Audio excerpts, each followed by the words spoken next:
Britain's biggest diamond heist planned in the pub. It's been foiled. Oh, sorry, I didn't see you there. My name's Si and welcome to London Historical Pub Review.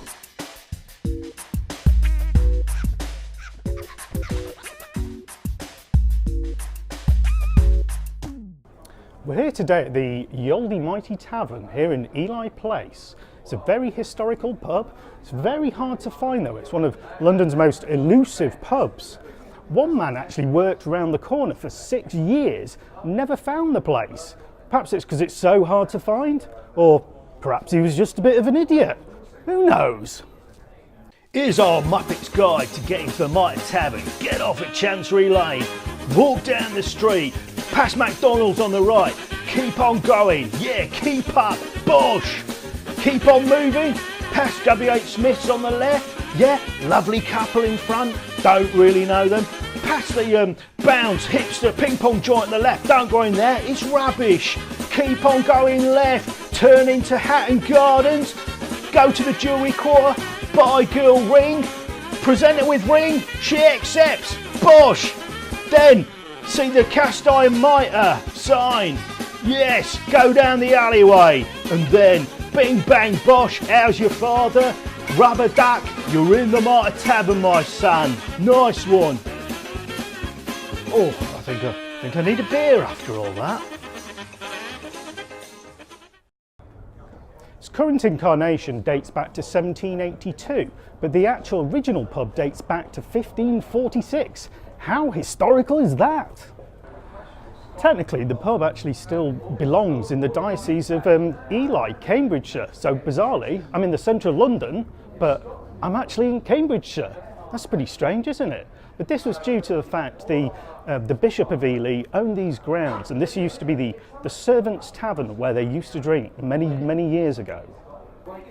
So pub legend has it that people could rob jewels in Hatton Garden, just nearby, and then nip down the alleyway, come in here, and then they'd be protected from the police because London police don't have jurisdiction here. It's in the Diocese of Cambridgeshire, so they'd have to sort of hold out here and then wait for the Cambridgeshire police to come along. Huh, what an amazing holdout. Well, several films have actually been shot in this pub, including Deep Blue Sea, which is an award-winning film starring Tom Hiddleston. But moving swiftly on from him, it was also featured in Guy Ritchie's cult classic Snatch, which we all know and love. This was where the actor Mike Reid actually came to do some business and dodgy diamond dealings, but we'll get onto that later on. We're going to do a diamond heist. Where? London. London?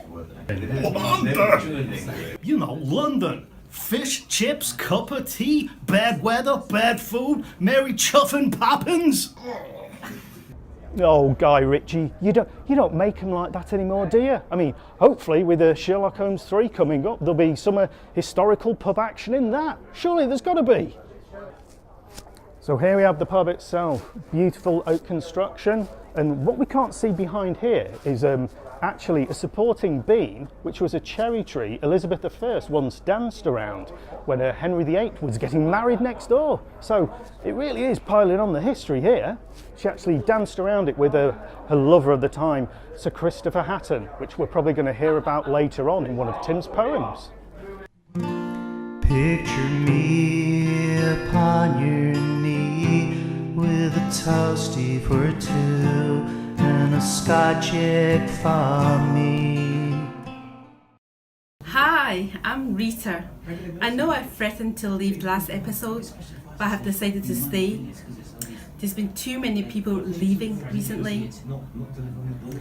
The Mighty Tavern has a great selection of bar snacks. As you can see, we have homemade sausage rolls, cheese and tomato toasties, and of course the infamous Scotch egg. All at good prices too. I could be in Scotland, not central London. Many people recommend the Scotch egg, but let me be the judge of that.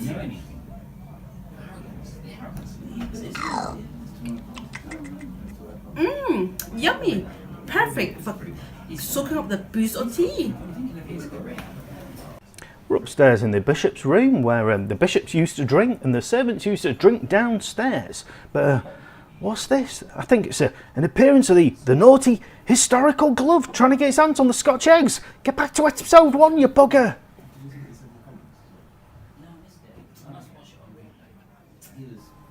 And we're in the courtyard now, where it's a great place to drink in summer, but also because it's so sheltered, you can drink in winter as well, which is a beautiful feature of the Mitre Tavern. Come on, come into the pub.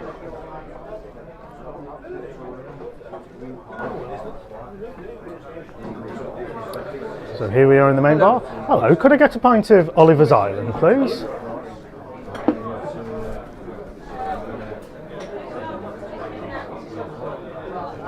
Got a range of amazing cask ales here, all done by the professional bar staff here at the Mitre Tavern.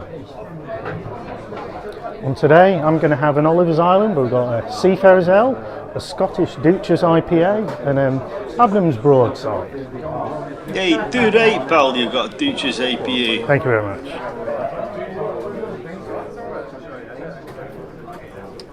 Cheers, everybody, from the Mitre Tavern.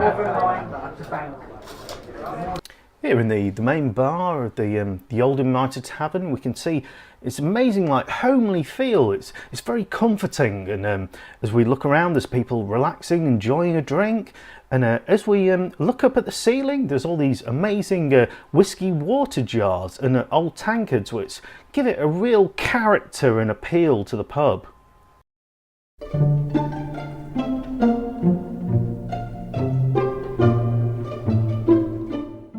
Hi, welcome to the Poetry Corner in Ye Old Mitre Tavern for London's Historic Pub Review. Now, as Si mentioned before, he talked about how Elizabeth I danced with Sir Christopher Hatton at Henry VIII's wedding banquet.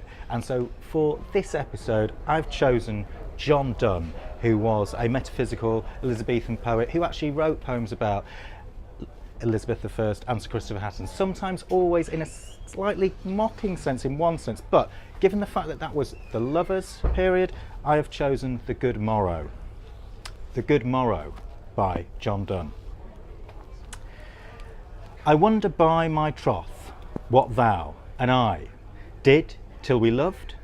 Were we not weaned till then, but sucked on country pleasures childishly? Or snorted we in the Seven Sleepers' den? 'Twas so, but this all pleasure's fancies be. If ever any beauty I did see, which I desired and got, 'twas but a dream of thee.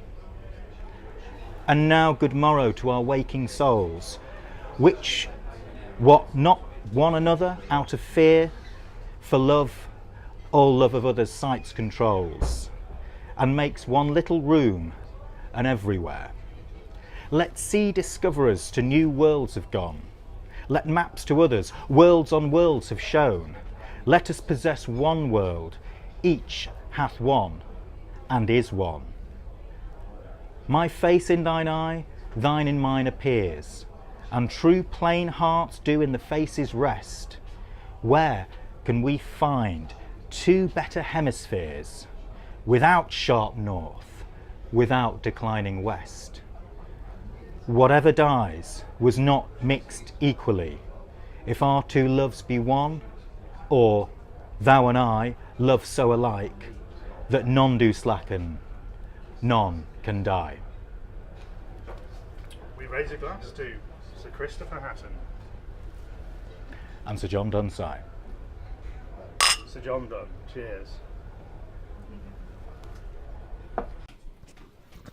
Upstairs in the Mitre, in the Bishop's room, there's even this charming little book section where you can take a book and perhaps drop off another one, you know, encouraging reading and literature, which we're all for. Squirreled away in here is the camera's good beer guide, I see as well. You filthy old suka, you dirty little rotter, you filthy old kabachka. Sorry, I was just having to tell off our lighting assistant down here. So, although we're very historical on this programme, not opposed to a bit of new technology, and this is a Google Cardboard. So what you can do is get this viewer or a very similar viewer, download Google Street View, use it in conjunction with the Google Cardboard app, and then you can immerse yourself in a 360 world.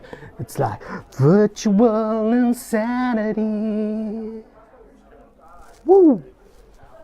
So all you need to do that is just to go to the Ye Olde Mythe website, or you can actually type in Ye Olde Mythe Tavern, Ely Place into Google Street View, and then it should take you there to the actual website where you can view it and then use the Google Cardboard or a very similar device like Samsung VR. You know, there's loads nowadays. They're all going to be obsolete within about 2 years. The Mythe Tavern's a great pub, really amazing food, excellent service, great cast girls. Please like and subscribe us on YouTube.